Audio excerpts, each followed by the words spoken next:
आई के बनारसी ठाट मंगल बहर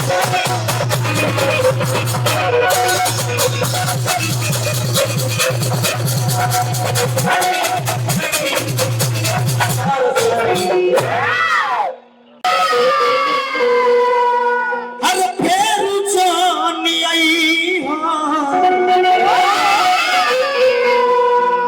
अब जा जा जा जा भूला जा। लेकिन ये गीत गावे के नहीं है, इस सुमिरन वंदना हो, ये धुन के सहारे लगते हुए गणेश जी के दरबार में हाजिरी लगा लेवे। कैसे ओ गौरी के लल्लीना सुमिरन में आई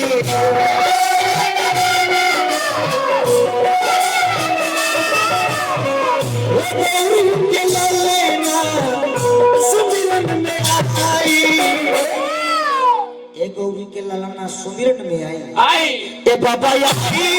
आई आई आके मंगल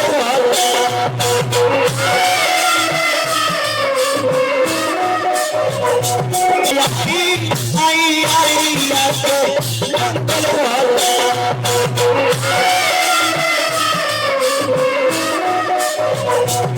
किया मंगल का बुद्ध क्या दबैया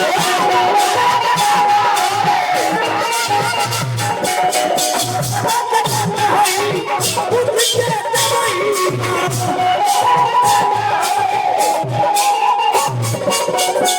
भोले बाबा की बात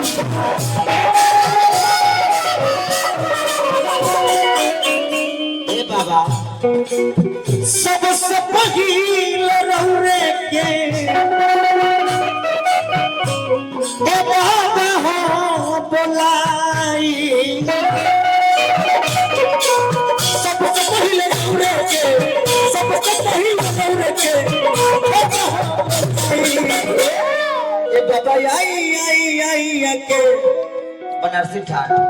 मंगल बहर